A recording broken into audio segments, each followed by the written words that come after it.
All right. Welcome back, everyone. It's been a few months since we've had one of these lovely discussions. We are here with Colin for our next bookish banter, Hello. our next round of bookish banter. Is that how I should say that? Something like that. But yeah, we've had a few months off. Our last book we talked about was Kafka's The Trial, which seems like ages ago. It kind of was. And this month we have decided, or I guess I have decided, that we would read Ayn Rand's Anthem, a very short novella, all about the evils of collectivism. And we're going to talk about that and the bigger implications that can lead to.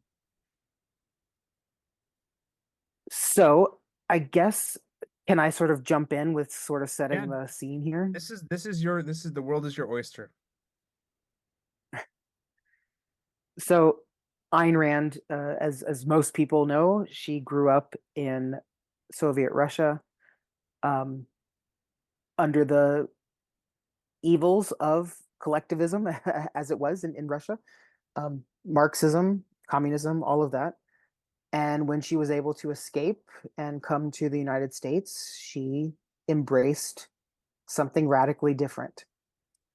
And her first novel, We the Living, is a very long novel about Soviet Russia and some of the evils in Soviet Russia. It's actually a really good book. It has a good plot and not a lot of like preaching at you as Ayn Rand's most of her prose often does. So if you've never read Read the Living, I do suggest it's a good book. It is long though, but a good story. This is her second book. Anthem is her second book, and she wrote it for a very specific reason.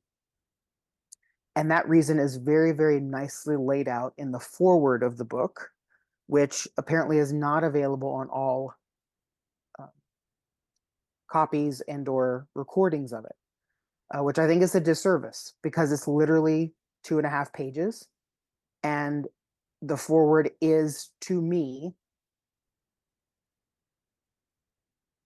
the raison d'etre of the book. And so, if you would allow me, I would like to read two paragraphs, Yeah, do it. just the last two paragraphs of the foreword, because they really hit home the point of the book. She says, "The greatest guilt today is that of people who accept collectivism by moral default. The people who seek protection from the necessity of taking a stand by refusing to admit to themselves the nature of that which they are accepting. The people who support plans specifically designed to achieve serfdom, but hide behind it the empty assertion that they are lovers of freedom, with no concrete meaning attached to the word. The people who believe that the content of ideas need not be examined, that principles need not be defined, and that facts can be eliminated by keeping one's eyes shut. They expect, when they find themselves in a world of bloody ruins and concentration camps, to escape moral responsibility by wailing, 'But I didn't mean this.' Those who want slavery should have the grace to name it by its proper name.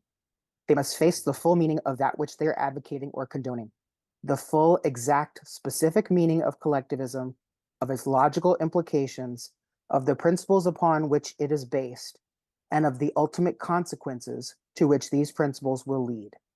They must face it, then decide whether it is what they want or not." I think that's powerful Eh. She doesn't define. because, Does she ever okay, does no, she go actually ahead. define collectivism in the forward? Um, uh, I don't,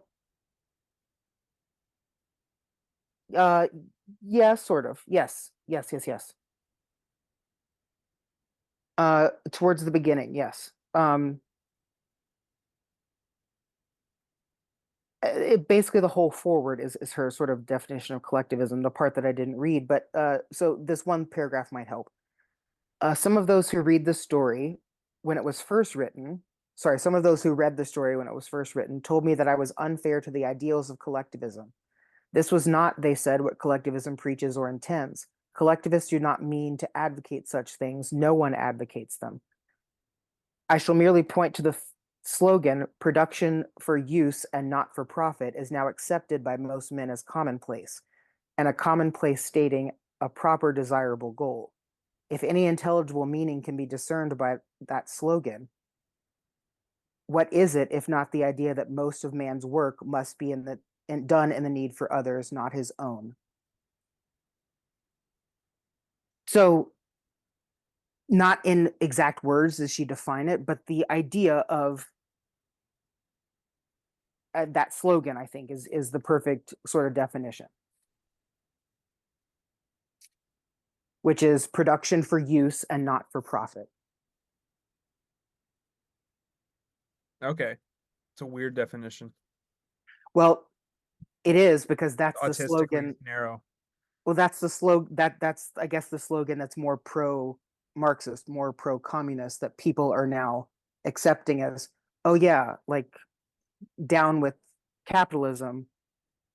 Anything that we do, any production that is made should be for the good of all, etc., Right. not for profit. Yeah, I just wonder if those are the only two options. I think that's a tragedy of the modern era, post Enlightenment era, that we have two horrible options. But I think But she picked the one, but like they're not neither are really great options. Like agreed. they're both bad. So But one certainly works better than the other. yeah, for how long?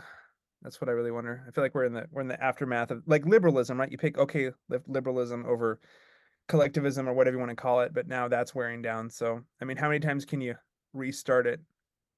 But we'll probably get into that as we go here. Well, I just, those last two paragraphs of the forward really set up, I think, the entire very short novella that follows. Because to me, what she's saying is, I'm about to show you a world in which collectivism has been brought to its utmost, you know, degree, as far as it can possibly go, show you how ridiculous it is, and then show you someone who rebounds completely, extremely in the opposite direction.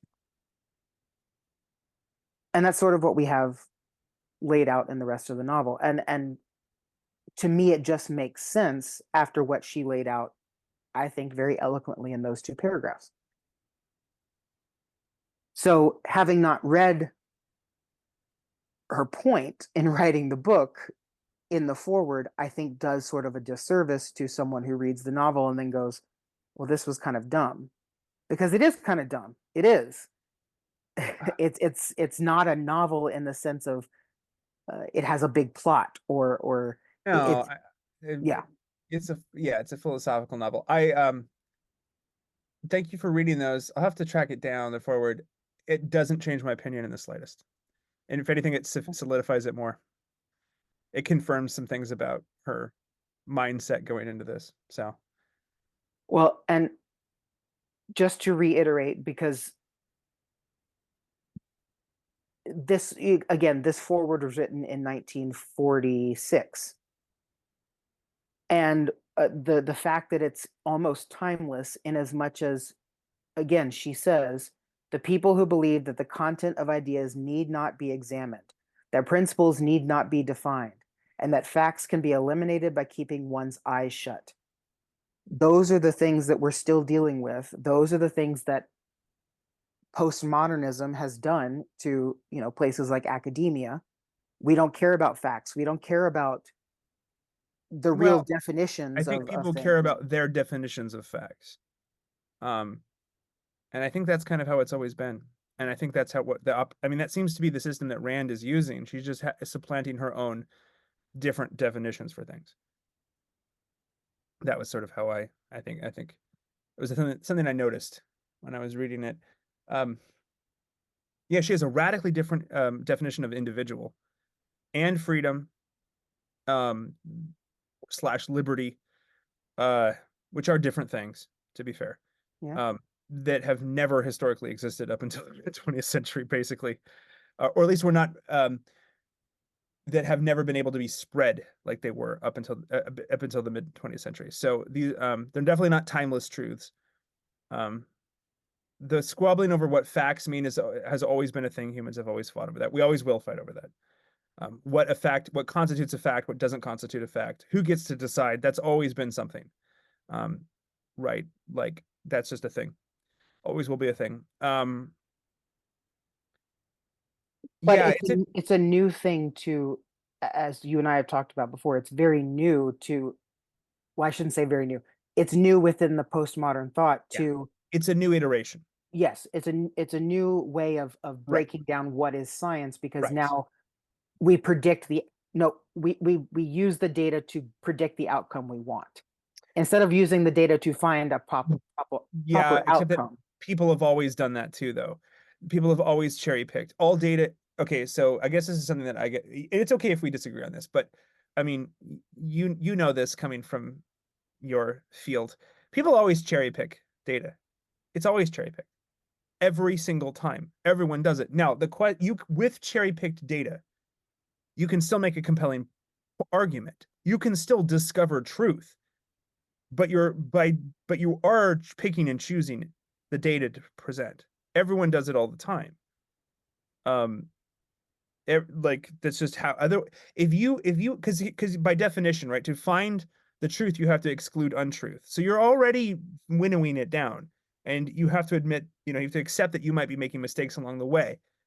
So you're trying to work against your own internal, you know, flawedness, fallenness, to use some theological terminology, and then you're also trying to winnow out all the untruth. I mean, so there's always a my point is there's always a decision that's being made to exclude when determining what is true and what is false, which is not the Yes, same thing as fact and fiction, but you know what I mean. Like that's always been a thing. Um, but again, yeah, to take it the further mile there and say, but now I've used data to prove this point, and because I've proven this point and it's not the point you want me to prove, now I get shunned, canceled, fired, oh lose my life, yeah, my no, career. I agree that that's bad. My point is only that there's always been, I guess, I there will always be shunning and canceling. Um, for me, and I'm just speaking for myself, I'd much rather have our people be the ones to make the decision. I think what we're experiencing now in the West is a shifting of powers structures away from the traditions that built the West, and we're experiencing it as cancellation because it is, but it's like the lunatics are in charge of this asylum, so of course the lunatics will say that we are crazy because they're lunatics. We all know that. But if they have enough power, which I think is sort of like you brought up academia, is totally the case, right? Academia is rotten to the core. They have the power. You can and should want to be in the right, and you should hold on to that. It's not that you stop caring about that, but at some point you have to realize they don't care about that like you care about that. They literally don't care. So you will be painted as the crazy one because there's what's correct and there's what's true, and that has always existed. And then there is the human structures, right? The institutions that work in a certain direction. And if they're not headed towards the truth, they're going to be doing their own thing. Um, my point is that there's always people making decisions, right? There's always an implementation of this is good, this is bad. Um, like that's always been a thing from the smallest human friendships of two people, right? Or even maybe within yourself, up through to large societies. Um, Yeah. I think this is something that I think sometimes conservatives get hung up on is because they rightly point out that yeah, but they're making fiction fact, and they're lying. Yes, we all know that. We know that they're lying, and they might also know that they're lying. But whether they know it or not, they don't care enough to correct themselves. And so there's a totally different paradigm. I think that what does this have to do with this novel? I think that this is something I would have loved to see Rand address in the novel or in the novella, and I don't think it's too short. Fine, maybe she should have Yeah. made it longer. It's like, um, right, except yes, the Council of World Elders or whatever they're called, right? Yeah, they're all idiots. Yeah, we know. It's not surprising that they're idiots. But like, how are you possibly going to push back against them if it's just the individual? I don't see that there was never a connect that never clicked for me. I'm like, how's that? You're just going to isolate individuals down, they'll get eaten, I guess. Yes. No, yeah. I understand that point. I do. And I guess I should back up and for those maybe who haven't read this, I'll paint the picture for you slightly. She depicts this world again in which collectivism has gone to the furthest extreme, where literally no one is better, no one is smarter, no one is anything more than the rest of them, right? They've gone completely back to the dark ages because if one person can't have electricity, no They're one can actually have not even electricity. in the Dark Ages. The Dark Ages were actually really advanced. People don't know that. This is so much worse than the Dark Ages. There was actually no Dark Ages. It's a lie. So, but yes, I know what you mean. This is To like use to use the common colloquial term, right, dark but this is ages. the Dark Ages were actually pretty advanced. This is yeah. This is a future that's so far back, it's almost impossible to imagine it actually working out. I think it would be more. I still think if you're going to go full post-apocalyptic, you got to go Mad Max. That's my stance. I would have loved to see a little bit more Mad Max in this Yeah. future because I Well, feel like that's how humans are tribal. Humans are crazy tribal apes. And I think that yeah, the it's weird to me that the society she depicts was so stable for so long, which mhm. is interesting because I don't because it appears incredibly devoid of anything that would have given it sort of a vitality. Say what you want. Again, say what you want about the evils to sort of to paraphrase or to play around with the Big Lebowski a little bit. Say what you want about the evils of Marxism. At least it's an ethos, and it is an ethos. It has a teleology. It has a purpose. It has a Geist, to use some of Marx's own language. There's some a spirit, a something that animates people to do things, horrific things, but there's an animating spirit behind it. It's weird. This future she predicts has like there's like there's no zhuzh in anything. I'm like, this is strange that it's so limp yet so Yes. powerful. It was interesting to me. I was like, from a world building perspective, I don't know how the society. Fine, it's a parable. I get it, but I'm like, this wouldn't even, huh? The first person who's like, I don't like this, and was willing to kill somebody over it would have toppled the whole thing. But no, you've gotten to the exact root of the problem though, or I guess root of the way it worked. And that is because the individual has been completely devoid of meaning because they don't use the word I anymore, right? That I'm not spoiler alert, like Right. the book does Which would not have use never been, I. it's never possible to truly do that. You know that as a linguist, you No, can't exactly. actually do that. Yeah. Exactly. No, that's why you have to suspend belief of like Right. this is obviously never would never happen, but it's this idea of if you take out every sense of individuality you could possibly have and you take it out of humanity, this is what you're left with. No, I And mean, it's I kind of get scary. it is scary, but I'm more scared of what the a bad future would actually be like. That that would be more that's more scary to me because that's a future that could be possible. Right. No, yes. Yeah. I And so absolutely. Yeah. I think she kind of I feel like that was maybe a bad choice on her part. I feel like she could have there could have been more impact in the novel had she tried to actually work on the world a little bit. And I understand that she's no Tolkien, And who is. had she painted a Yeah, realistic place, yeah. there felt like it felt like big cataclysm of the past. History is over. Now we are post historical weird future Fukuyama boys bros who are like, oh, we have always been this way. There is no history. There is no progression. There's no. I'm like, but no human society has ever run like that. That's a No. lie we tell ourselves in the modern world that you could somehow move past history. That there's somehow move past politics. You could somehow move past scarcity, past whatever, right? Like there will always be something coming around, right? To there will always be something coming around on that wheel of fortune, right? Like it's always there's something else. There's a rise and there's a fall of societies, of people, of movements, right? This is just how history works. It makes me, I understand she probably wanted a very simple world to make a simple point, but Yeah. um maybe I'm just not interested in simple points. I mean, as a Tolkien fan, I clearly am not. I want actually a complex, nuanced point. I kept waiting for the other shoe to drop, and I was just disappointed the whole time. And I was like, wait, this is almost done, and there's no anything else. It's No, interesting. it's Yeah. a very straightforward, this is what I want you to get out of this. Well, and I And think that's, yeah, you can tell she's a modernist, right? That and that's unfortunate. Um, Modernism is doesn't even the postmoderns have already killed it. Even in, you could make an argument that when she was writing, the postmoderns had already killed it. As much as I dislike her ideology, philosophy, you could make an argument in the 40s it was already dead.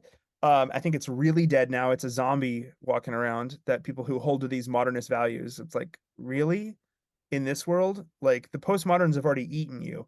So what do you have to say for that? And they kind of go, human rights. It's like, well, yeah, human rights, but what is that based on? They go, I don't know, goodness. And you're like, okay, you got anything more?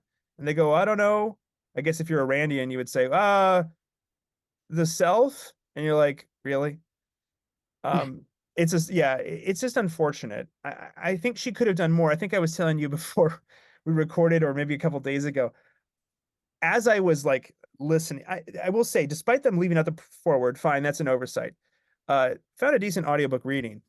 And I was listening to it. I'm like, like I was kind of just bored because it was not a very compelling story. right. So I was doing my whole, you can tell I run role-playing games, my whole GM thing and being like, whoa, you could do so much more with this world that she's not doing, but think about what if. It's interesting that the solution to the collectivism, whatever that really means, um, it seems to be like to escape into the woods. Okay, you know, I'm a little Uncle Ted pilled. I can jive. Okay. Um, she never really fleshes out that idea too much. But I would have loved it if it was like, we're going to escape to the woods and we're going to like, find electricity. Spoiler. We're going to use electricity and go in the woods and make society anew.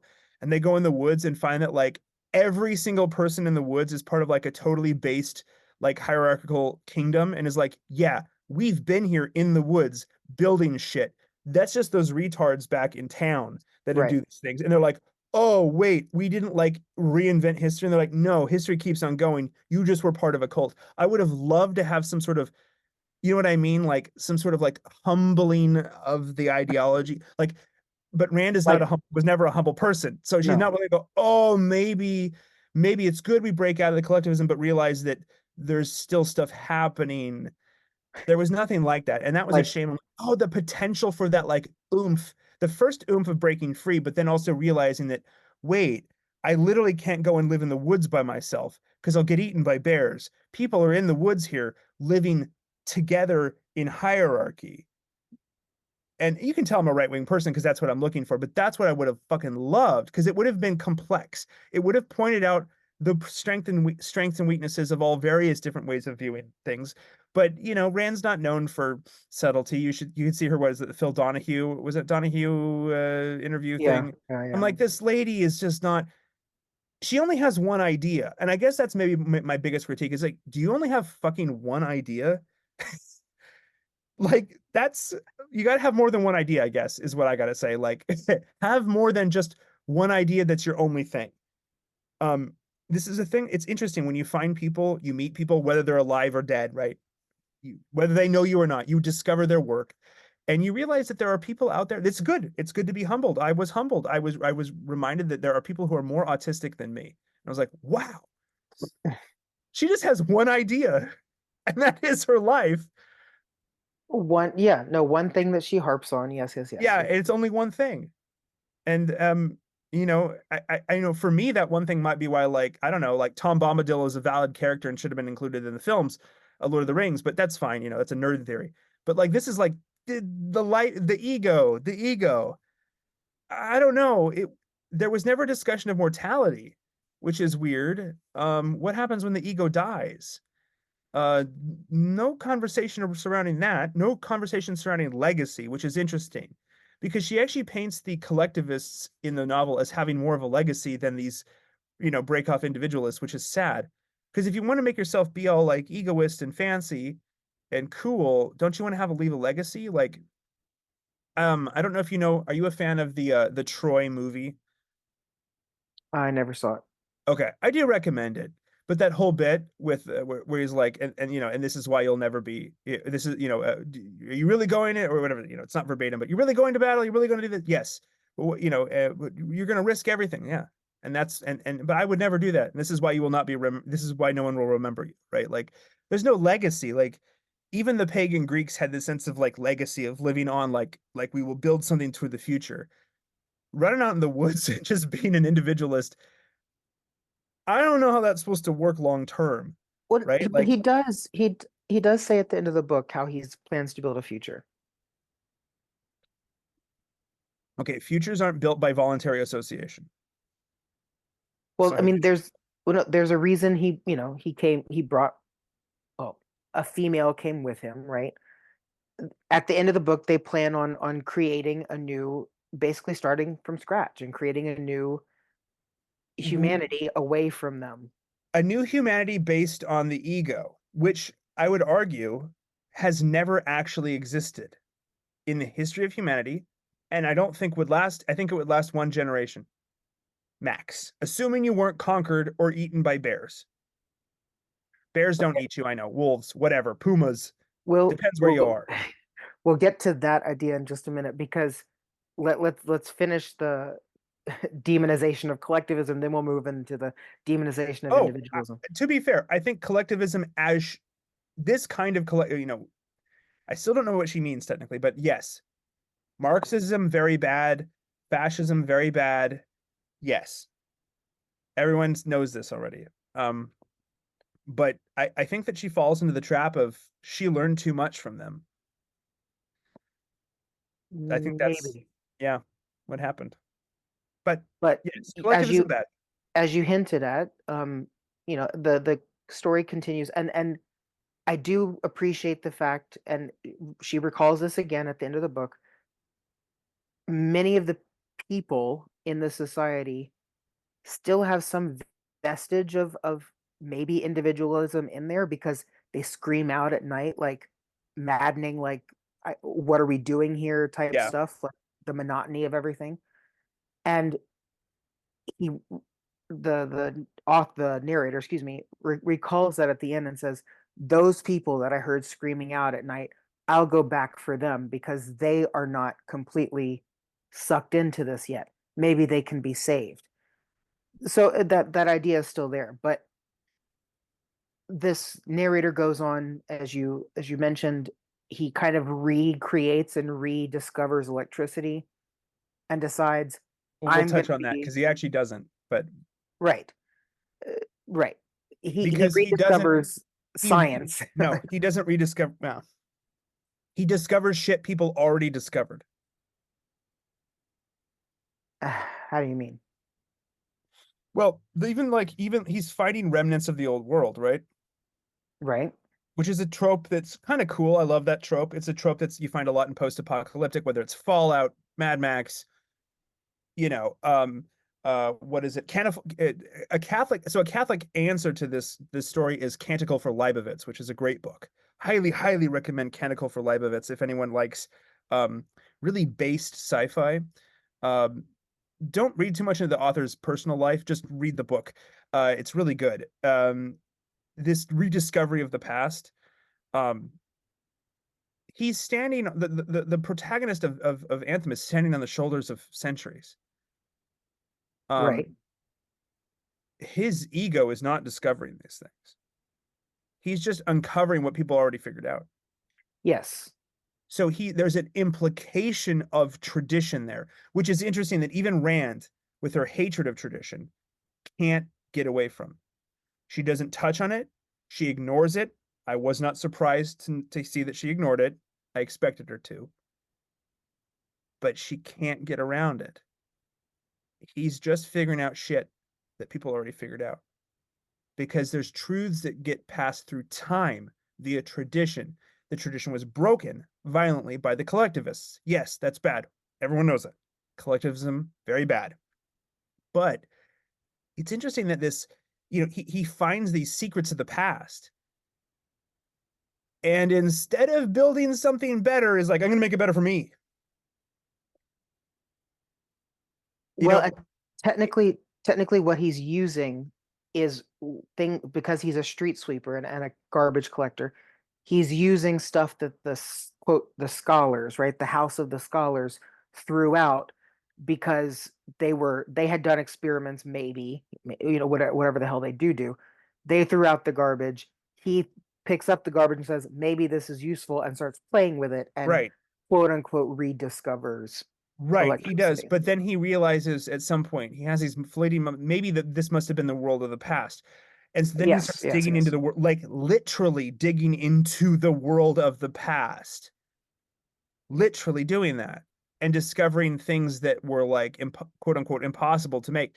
So this is the moment where for me as a right-wing guy, I'm like, and here's where you like have him rediscover like the actual history of what happened, that we've never broken history, that history continued, that there are values that are transmitted through time that are valuable, and that the reason why the collectivists in the city are bad is not just because they oppress individuals. That's part of it, definitely part of it. But that if you really want to be an emancipated, liberated individual, you have to understand that what liberty actually means. And the historical definition of liberty is not what Rand defines it as. The historical definition of liberty is to be self-governing in the sense of governing yourself, adhering to a moral code, and placing yourself in something bigger than yourself. That you have a self, you are a self, you have an identity, and that identity is nested within something bigger, and you're a part of it. And that both of those things are held perhaps in tension. They probably need to have some tension there. You can go too far too one way or the other, but you have to have both. That's how humans historically, for like 99.999% of our existence as a species, have understood themselves. How do we know this? If you go into prehistory, how can you possibly know that? Because if you look at indigenous tribal societies today, and the records we do know about, tribal societies when they were first contacted by more, the West or more bigger civilizations, there's always a sense of individuals working together. And there's always a hierarchy. Hierarchy looks different. It's construed differently across cultural lines. That's always a thing. It's never one thing. But it's not like rando egoists running out in the woods and like surviving. People, it's an interesting thing that like in most pre-modern societies, if if you did something horrible, like truly horrendous, and you weren't like executed, you were usually kicked out. Because pre-jails, pre-prisons, you just be kicked out. And it's interesting because I don't think these people were really thrilled to be kicked out. Maybe they were, but to be kicked out means you have no supportive people around you. To be kicked out means you're kind of fair game. And I think that that's something that Rand could have done more with. It's like, okay, he's kicked out, but what allows him to survive? His ingenuity? He's really smart. He's just lucky, I guess. It's always the people around you that help you survive, and you help them survive. Humans have always operated this way because when you're so this world, right? They're rediscovering technology, modern, like they don't, but he doesn't have the total grasp over it, right? He's figuring it out, so he's effectively completely at like almost a Stone Age level of technology, Right. effectively. In Stone Age societies are not individualist. They can't afford to be. You'll just die if you do that. Which is I feel like Rand was smart enough to know that, and should have at least accounted for that and given an answer to that. Not much, and that's a shame. I think that that's a big for me. It's like there's like a missing sequel. Like I want to hear what the actual like story is. I feel like she's setting up a story and then just never finishes it. Like, where's the actual story? Yes, it's devoid of a lot of plot elements. And again, I think it's done for a reason. Uh, yeah. Well, Uh, moderns don't like history. This is a thing that like modern philosophy always kind of hated history. but Postmodern philosophy decides to pretend it doesn't exist, and but yet it keeps on churning, right? but to get sort of to a point that you made though, when he does again, I'll use the term loosely, rediscover electricity. Yeah, fine. He rediscovers it, but Yeah, using things that were not that he did not make, right. repurposing things that he did not make, which is fine. But like, yeah, But when he does this and he decides he's instead of using it for himself, he still has the idea of let me bring this to the world and make right, the world better. So it's this idea of this is the individualism that I think Rand really pushes for is to use your abilities as an individual to make other people's lives better. And that's exactly what he tries to do as he brings this to the council of scholars or whatever. And they say, and this to me was the gut punch of the whole book, this one line. Um, he brings it to them, puts it at their feet, and they're like stunned and they're like, we have nothing to say to you. And he says, they ask him, have you worked on this alone? He says, yes. And then they say, quote, what is not done collectively cannot be good. That one line in there to me is like the real gut punch of, oh, okay, so because he didn't do it with the okay of other people, because he didn't do it with a team of other people, because he didn't do it like with his quote unquote brothers, it nothing is good. It's right. automatically immoral. Yeah. I think Rand has no concept. This is just something that's striking me now, and maybe I could well be wrong. I think Rand doesn't have a concept of civilization. I think she has no definition for herself of civilization because the way I read the book, which is clearly not the way she intended it to be read, and that's fine. I'm here with Roland Bart. We're just killing authors left and right, not metaphorically, not literally. YouTube, chill out. Yeah, Le Mot d'Arthur. It's a pun with Thomas Mallory's Death of Arthur. Yes, yes, Anyhow, yes, it's a yes. fun pun in French. It's one of my favorite puns because it references medieval Arthurian shit. Um, I hadn't put that together until you you hadn't put actually that together? Oh yeah, that's a until you said pun. well no until you said it in French. I went, oh, okay. Yeah, it's a pun. Yes, Anyhow, yes, it's a yes. I fun get it. pun.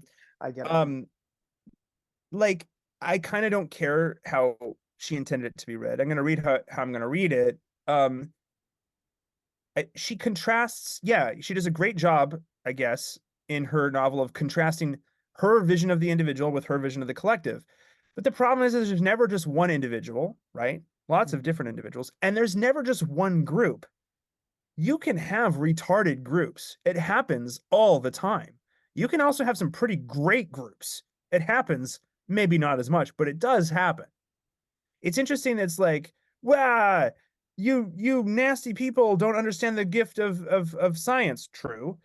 I'm going to escape based, and then just be by myself. No, you probably want to go find.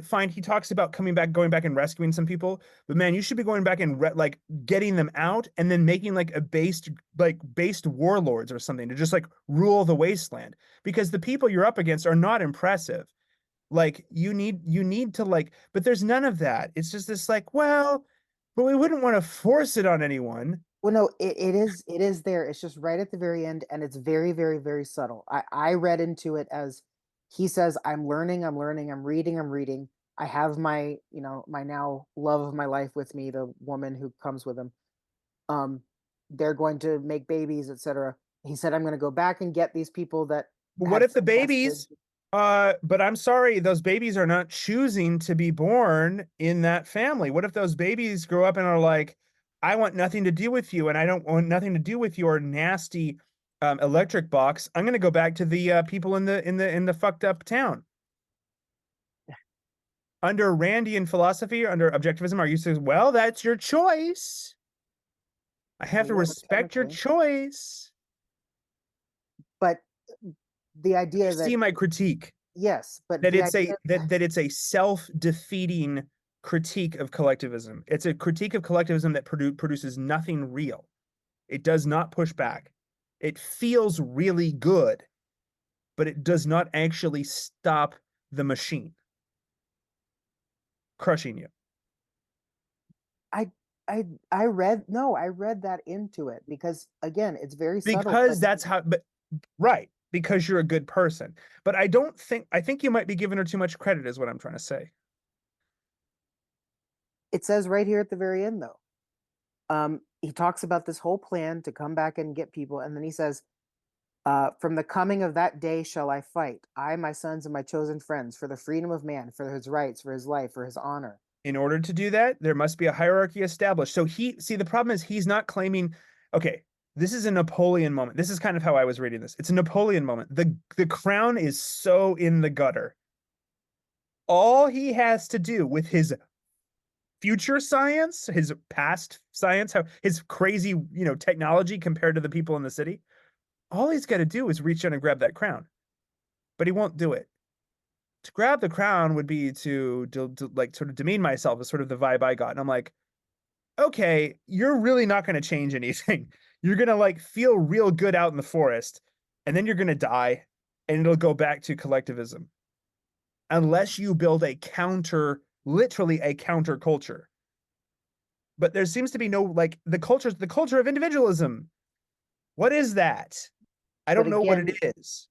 you're getting away from the point of the fact that it was a fable slash allegory, and it's not supposed to be But a wrapped up in a you bow know who I story. am. I'm a Tolkien fan, and Tolkien notoriously hated allegory and loved myth. So for me, I'm like, okay, this is a hollow story. She needed to put more in it.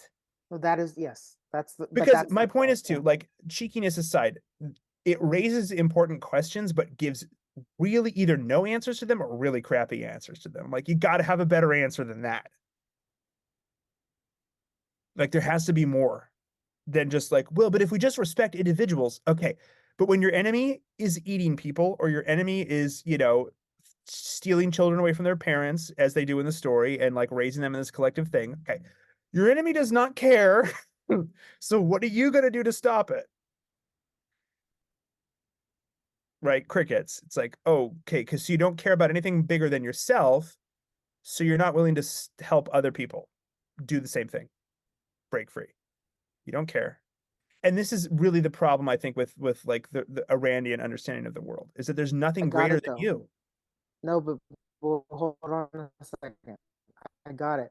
It's because that's exactly what I was saying by her forward. Her point was not to give you a solution to collectivism. Her point was to show you the evilness of collectivism and Right. the maybe twinge of what we can have, and to warn you of, if you see this start to happening, this is what you could go towards. Like, it's a warning sign, not a how to fix something. Right. But warnings without, yeah, but without even, but it almost actually kind of like, it reminds me, there was a episode recently between, I don't know if you watch Symbolic World at all. Jonathan Pajot interviewed Paul Kingsnorth, the British novelist, who's a cool guy. They're both cool guys. And they made a good point when they were talking about novels like this. They didn't mention Anthem, but they mentioned, like, 1984, various, totalitarian dystopia novels. Right.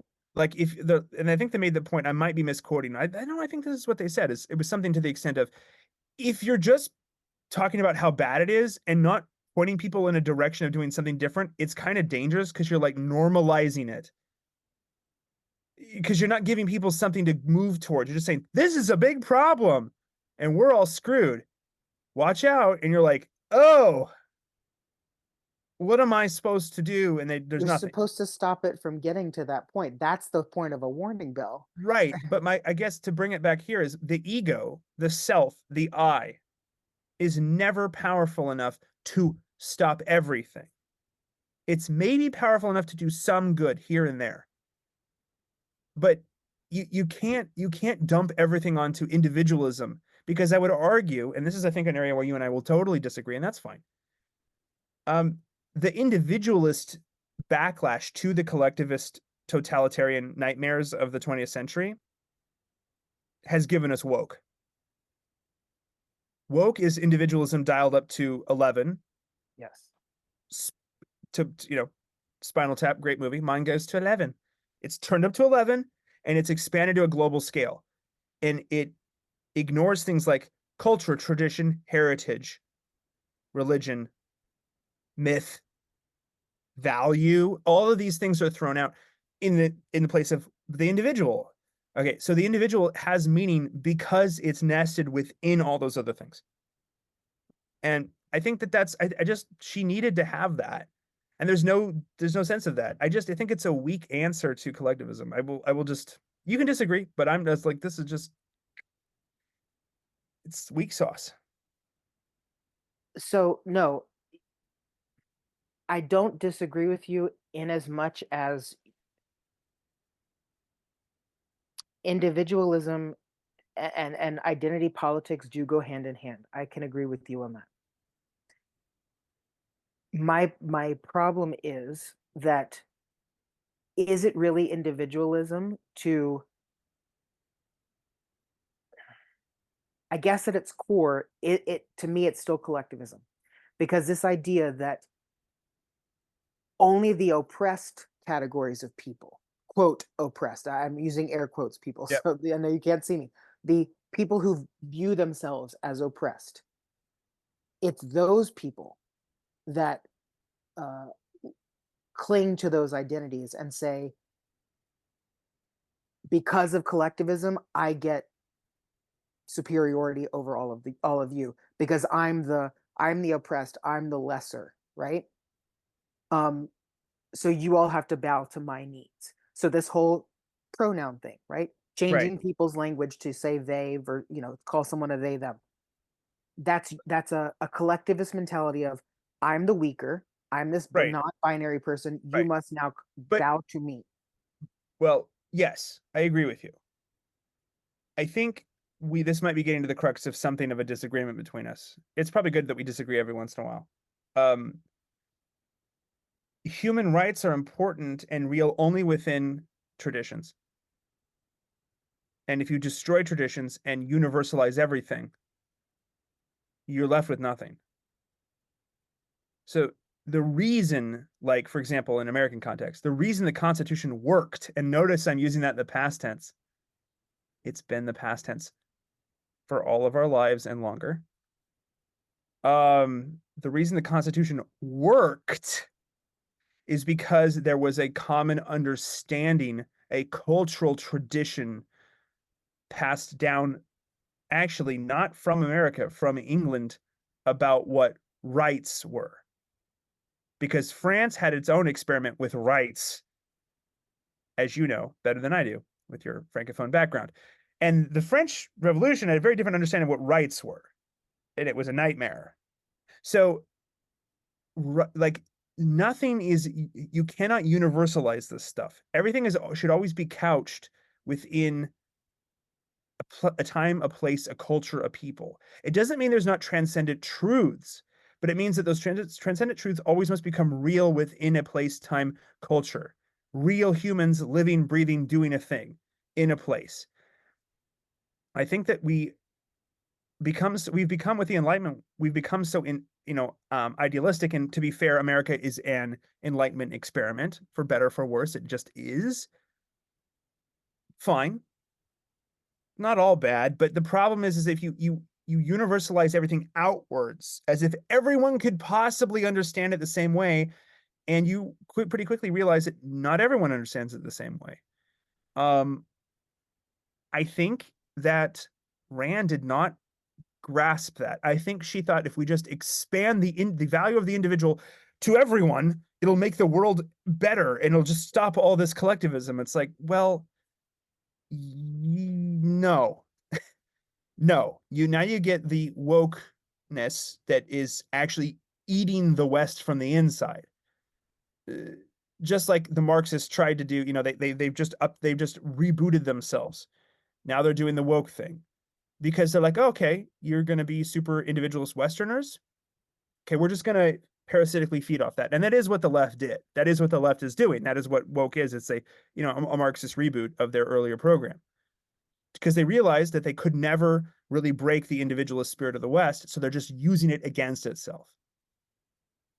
So it's an infection on individualism. And I think Rand didn't grasp that.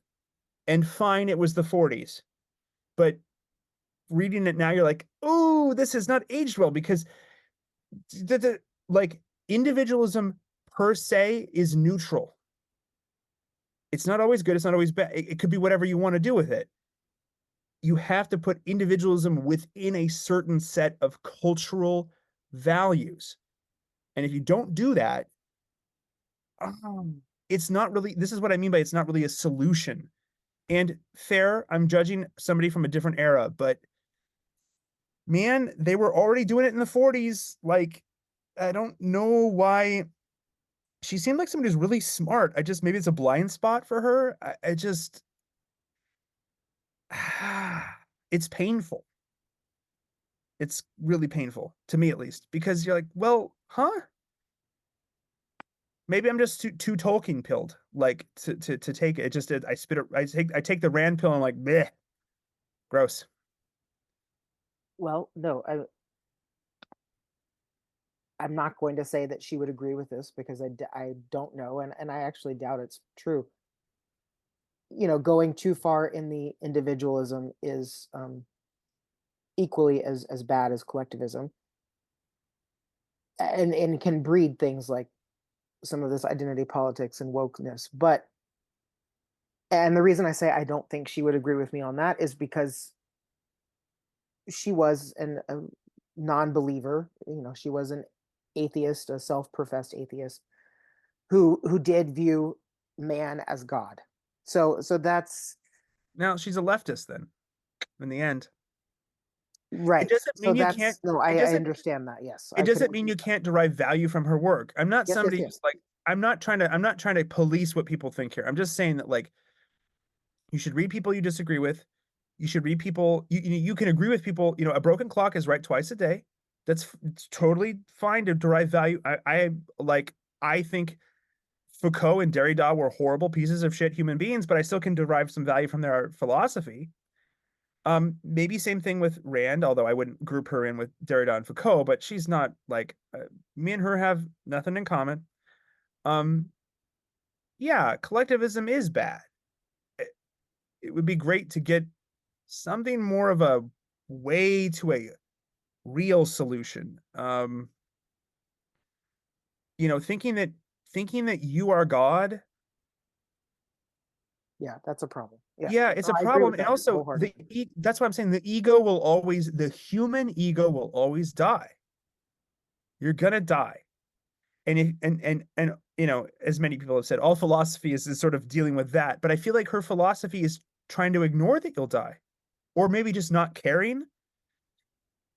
It's a very nihilistic way of viewing the world, and nihilism is very dangerous. Nihilism is very insidious, and it will rot things. It'll rot your life. It'll rot your friendships. It'll rot your marriage. It'll rot your sense of self-worth. It'll rot your happiness. She seems like somebody who's just full of nihilism. And I know in a way I have to be compassionate. I'm commanded to be compassionate to her because she sort of grew up in a horrific system that was like running on nihilism, basically. I think she just kind of went like the individualist nihilist route as an answer to the collectivist nihilist, Soviet Union upbringing. And it's like, yeah, but that's not a solution, right? Like like you're not fixing the problem, because the problem, whether it's collectivist or individualist, if you don't have the true, the good, and the beautiful in sight, you're fucked regardless. To be a little crass about it, like because you're gonna die someday. and that civilization, not all civilizations will die, people will die. So the real question is, what do you do in the face of that? And if you don't have an answer, or you don't have an answer that looks beyond your life or the life of this world, I don't know, man. I just don't see this break off civilization against the city in the novel really lasting or doing anything of value, except we reinvented electricity. We have lights. Great. They can see us light up our lights on the hill and run over and bash our heads in until we're dead because they don't like us. Like, I disagree with that because I just think, again, her point was, and I think she succeeded. This is a warning bell of, listen to me when I talk about the evils of collectivism. I lived through them. Hear my call. I would have rather her. Did she do an autobiography or something like that, or like a true autobiography? Or I don't think so, but We the People, sorry, We the Living, is as close as probably you're going to get to it. I'll have to read that one, because that I would just be more genuinely interested in that, like what actually went down. Because yeah, um, she should not have done world building. She can't. Not everyone can do it. You know, I will bring it always back to Tolkien. You had me on the show, so you're going to get some Tolkien. Tolkien talks about how, it's easy to say, well, you're making all these fantasy worlds and they're not the quote unquote real world. Fair. But Tolkien always responded by saying, yeah, but by going into the secondary world, I'm actually, and by making a full secondary world and really going all in on it, by making a myth, I'm able to actually talk about the primary world in a way that's really compelling. And I would agree. And millions of fans around the world would agree. She didn't go all in on it and was trying to kind of do a quick one-off point. And you're like, yeah, but I can't even accept anything you've said to me because it's not, you haven't accounted for things. Most importantly, okay, fine, there's no hobbits in this world, granted. She hasn't accounted for humans. Like the ego, the I don't know how that's supposed to get lost. It can be tamped down, it can be shot, it can be murdered, it can be tortured, as it was in the Soviet Union over and over again. But it was tamped down, murdered, and shot and tortured by bigger egos, right?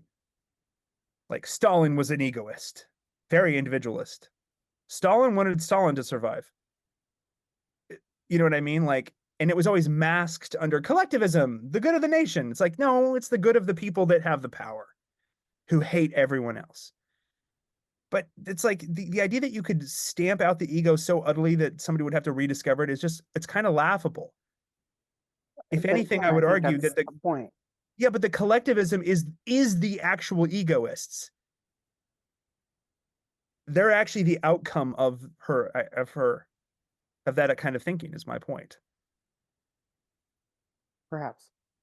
And I just don't think she caught that. Obviously not. But No. it's fine. We all have blind spots. I got blind spots. Everyone does. Well, to put a pin in this and respond to something that you made me think of, this idea of the ego and thinking of yourself as God. I'm reminded of two things. Number one, there's a poem by Stephen Crane, and I'm going to quote it wrong, but the gist of it is, a man said to the universe, I exist. The universe responded, I don't care. End of story. I always laughed and resonated with that poem, resonated with me. Secondly, I was told many times growing up by, I believe it was my great grandmother, if you ever think that you are irreplaceable, get a glass of water, stick your finger in it, remove your finger, and look at the gaping hole you left. Yep. You're not going to change things. You're not going to leave a mark. You're not irreplaceable. All of That's your take. I actually disagree with both of those. Again, this is me as that. the pre-modern meta-modern person. I'm always like, no, I disagree with both those options. I'm Well, all about the Hobbit pill, right? Take the Hobbit pill, Anon. You're small, you're insignificant, and no one will remember you, but you can still make a difference. And you know what? Who might remember you? Your fellow hobbits. Find them and do hobbit shit with them.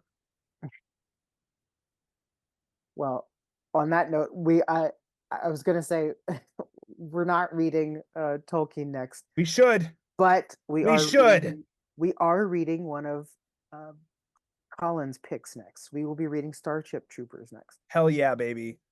So our next episode, we will be discussing that one. If any of you have bug problems, a bug infestation, this book's for you. It'll help you get rid of bugs. And I am told that it will have some implications in political discourse and philosophical discourse. So we'll get into that, I'm sure. Bugs and philosophy, baby. Hold on to your seats. Yep. But until then, we're gonna put Anthem right back on my cozy little shelf.